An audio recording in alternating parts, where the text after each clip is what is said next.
Number 16, 1942 Washington quarter in PR67 plus condition, struck in the final year of proof coinage until 1950.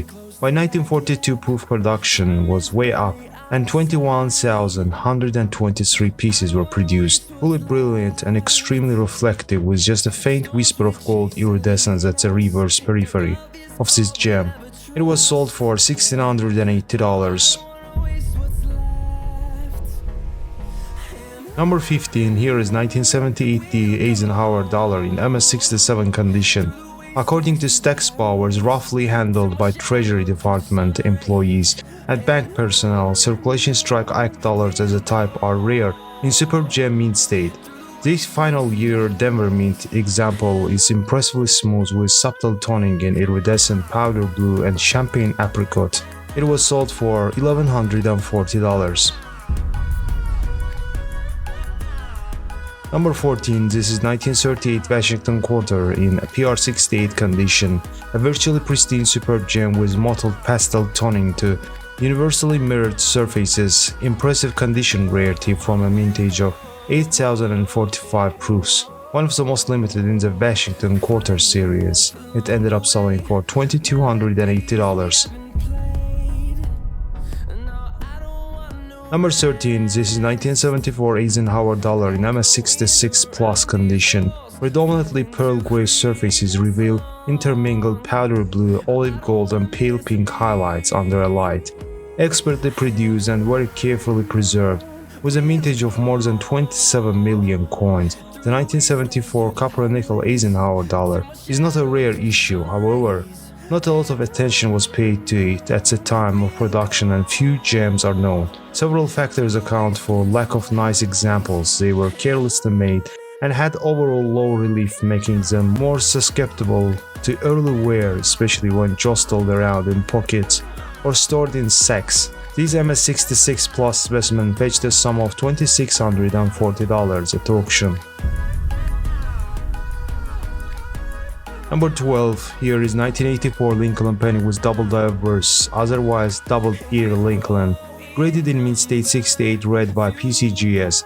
Lincoln's earlobe is clearly die-doubled northeast and his beard also shows doubling, a popular guidebook variety seldom encountered in essentially perfect condition. Even the use of glass fails to locate a contact or carbon. It was sold for $3,450.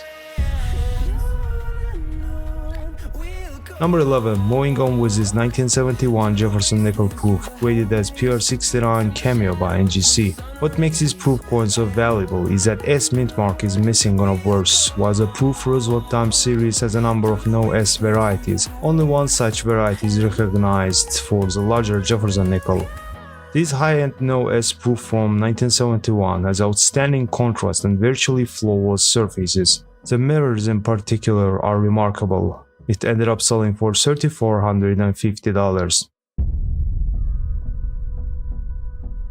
Number 10, another error nickel 1942 piece, 5-cent piece struck on a Lincoln set, otherwise called double denomination error coin, graded as MS64 brown by PCGS. According to Heritage, this war nickel was struck on a copper set.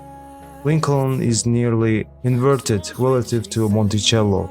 The outline of his head is readily evident. The truncation of his coat arcs across E pluribus unum. On the obverse, the NT from the cent is apparent on Jefferson's cheek. The chocolate brown surfaces retain hints of brick red. The nickel mint mark is bold. It was sold for $5,760. Number 9, this 1920 Lincoln cent struck on an experimental planchet. Graded in mint state 64 by PCGS. The PCGS insert states alloy is 82% copper, 16% zinc, and 2% tin. Wheat cents, aside from 1943 dated steel issues, are typically 95% copper.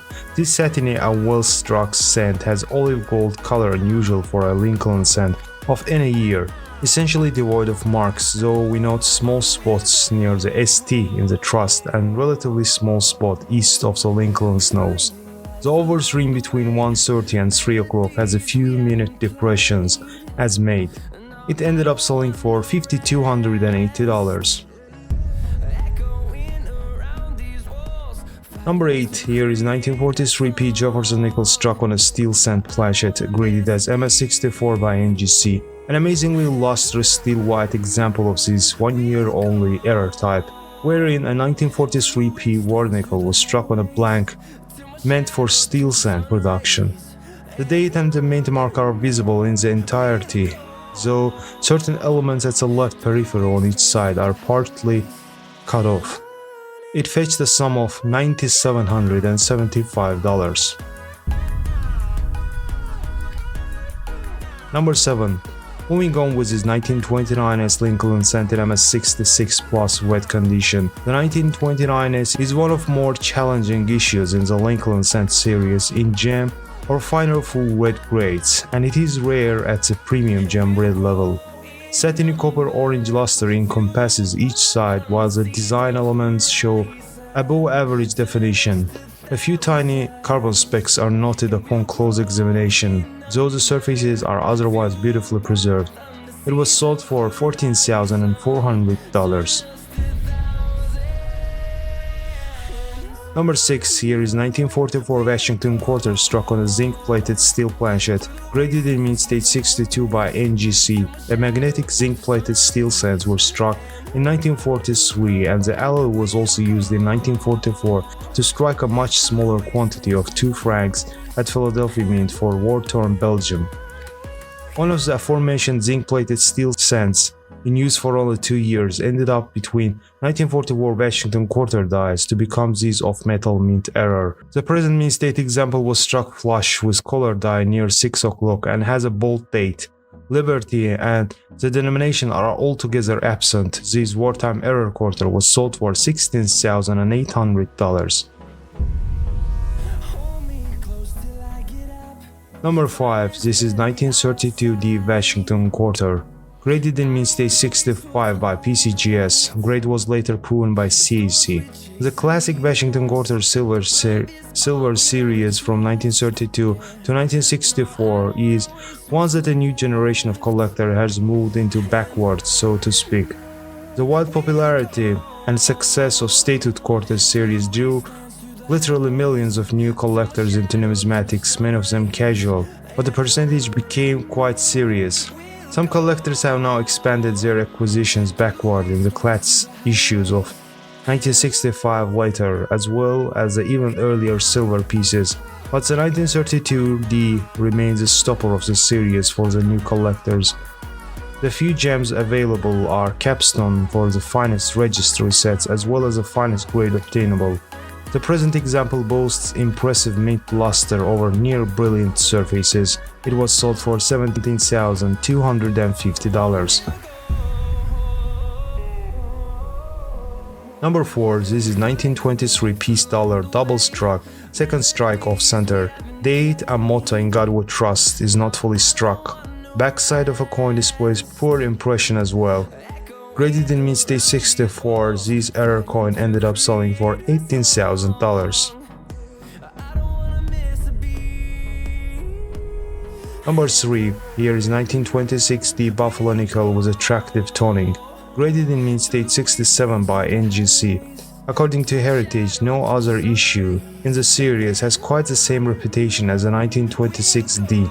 That reputation is one for poor production quality, lackluster surfaces, and incomplete detail.